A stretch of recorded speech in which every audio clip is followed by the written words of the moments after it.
अगर किसी भी कारण से आपने प्रतिपदा तिथि पर यानी कि पहले दिन पर अखंड ज्योति नहीं जला पाई है, तो आप किस दिन अखंड ज्योति जला सकते हैं और कौन से उपाय कर सकते हैं अगर आप अखंड ज्योति घर में नहीं जला पा रहे हैं। आपको कौन सी अखंड ज्योति जलानी चाहिए ये भी जानने योग्य बात है, क्योंकि विद्यार्थियों को अगर सफलता चाहिए है तो आपको कौन सी ज्योति जलानी चाहिए। घर के वास्तु दोष से परेशान हैं तब कौन सी अखंड ज्योति जलाएं। शनि के प्रभाव को समाप्त करना चाहते हैं तो कौन सी अखंड ज्योति जलानी चाहिए। सभी की अलग अलग विधि है और जिसे आप समझ लेंगे ना तो आपके घर से सारी परेशानियां दूर हो जाएंगी। अखंड ज्योति में आप क्या क्या डालें जिससे कि आपकी अखंड ज्योति आपको सौभाग्य, सुख और समृद्धि देकर जाए। अखंड ज्योति आपकी 9 दिन तक लगातार अच्छे से जलती रहे, इसके लिए आपको क्या करना चाहिए। तो सबसे पहले तो जान लीजिए कि आपको कभी भी अखंड ज्योति को सीधा ज़मीन पर नहीं रखना होता है। थोड़ा सा अनाज रख लीजिए, चाहे गेहूँ रख लीजिए, चावल रख लीजिए। अक्षत खंडित नहीं होने चाहिए, ध्यान रखिएगा।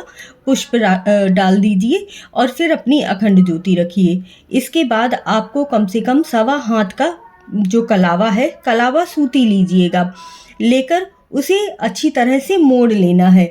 इस तरह से ये मुड़ जाएगा ना तो वो अखंड ज्योति में ही अच्छी तरह से लिपट जाता है, तो बहुत अच्छी धीरे धीरे से जलता रहता है और 9 दिन तक बड़े आराम से जलता है। अब इसमें थोड़ी सी हल्दी डाल दीजिए। हल्दी शुभता का प्रतीक होती है, आपके घर में बरकत लेकर आती है। 2 लौंग ज़रूर डालिएगा, इससे माता रानी प्रसन्न होती हैं और आपके घर से सारी निगेटिव एनर्जी दूर हो जाती है। थोड़े से अक्षत डाल दीजिएगा और पीली सरसों डाल दीजिएगा।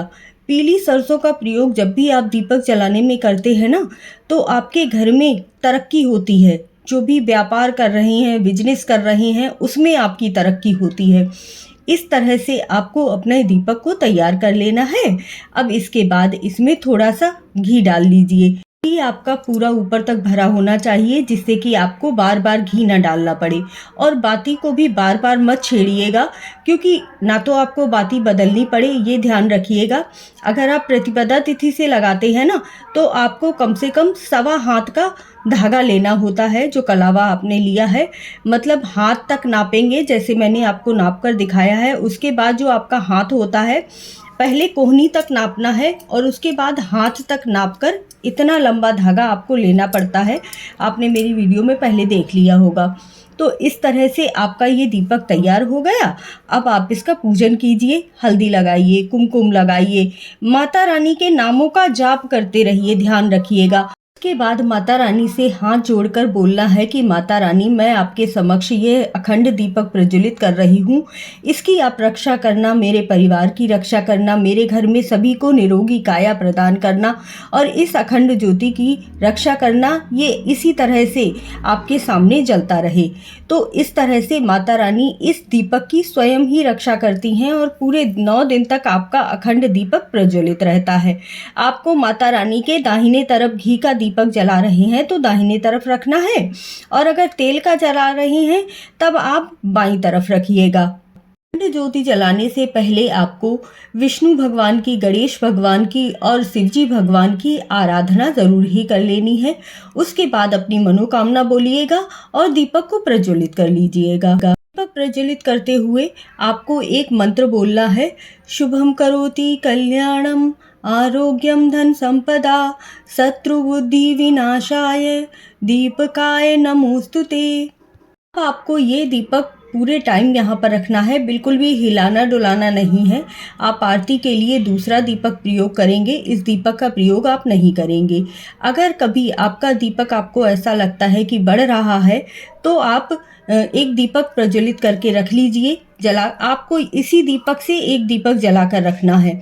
इस तरह से आप जलाएंगे और साइड में इस दीपक को रख लेंगे। उसके बाद चिमटी या प्लकर लेकर उसकी बाती को सही कर लीजिए और फिर आपको इस तरह से दीपक को सही करने के बाद, अगर आपका सही तरीके से दीपक सही हो जाता है तो ठीक है, लेकिन अगर बढ़ जाता है तो आपने उसकी ज्योति को दूसरी ज्योति में लिया हुआ है, तो इससे क्या होता है कि आपका दीपक, इसी दीपक से आपको क्षमा याचना करते हुए दोबारा से जला लेना है। अगर आपके घर में कोई छोटी कन्या हो तो आप उससे जलवा लीजिएगा, तो और भी ज़्यादा शुभ माना जाता है। किसी भी कारण की वजह से या मासिक धर्म की वजह से आप प्रतिपदा तिथि पर दीपक नहीं जला पाए हैं, तो आप पंचमी तिथि पर दीपक जला सकते हैं, षष्ठी पर भी जला सकते हैं। कुछ लोग हैं जो सिर्फ पहला और अष्टमी तिथि का व्रत रहते हैं, तो वह अष्टमी तिथि पर भी दीपक जला सकते हैं। माता रानी की पूजा में आपको किसी प्रकार का संशय रखने की ज़रूरत नहीं होती है, क्योंकि माता हमेशा आशीर्वाद ही देती हैं, कभी भी आपको कोई अशुभ फल नहीं देती हैं। आप उनकी पूजा चाहे पहले दिन से करें, आखिरी दिन से करें, या फिर 1 घंटे के लिए भी अगर आप माता रानी की पूजा कर लेते हैं, तो आपको उतनी पूजा का भी फल ज़रूर ही प्राप्त होता है। तो अगर आप अष्टमी तिथि को सुबह स्नान आदि करके व्रत रहते हैं, तो आप उस दिन भी दीपक प्रज्वलित कर सकते हैं। नौमी तिथि पर आप कन्या पूजन कीजिए, और 10वीं तिथि को जब आप पारण करेंगे, तब तक आपका दीपक जलता रहना चाहिए। अच्छा, ध्यान रखिएगा कि आपको दीपक ऐसा नहीं है कि 10वीं तिथि आ गई तो आप दीपक को बढ़ा दें। जब तक आपका दीपक जल रहा है तब तक उसे जलने दीजिए। बस आपको उसे बढ़ाने की ज़रूरत नहीं है, एक्स्ट्रा घी डालने की ज़रूरत नहीं है। जब तक जल रहा है तब तक जलने दीजिए। अगर आप घर में अखंड दीपक नहीं जला पा रहे हैं तो परेशान मत होइए। आप जो भी पास में मंदिर हो, आप वहां जाकर घी, बाती और एक दीपक दान करके आइए, और जो भी पंडित जी हैं वहां पर उन्हें दक्षिणा ज़रूर देकर आइएगा। वह आपके नाम का दीपक प्रज्वलित करेंगे और आपको उसका पूरा पूरा फल प्राप्त हो जाएगा। और अगर आपका अखंड दीपक बढ़ जाता है तब भी आपको परेशान होने की ज़रूरत नहीं होती है। बस माता रानी आपको कुछ संकेत देना चाहती हैं कि आपका आगे आने वाला समय कैसा रहने वाला है। तो दिए और दिए की बाती को भी बार बार छेड़ना नहीं चाहिए, इससे आपके घर में रोग बढ़ते हैं, ऐसा कहा जाता है।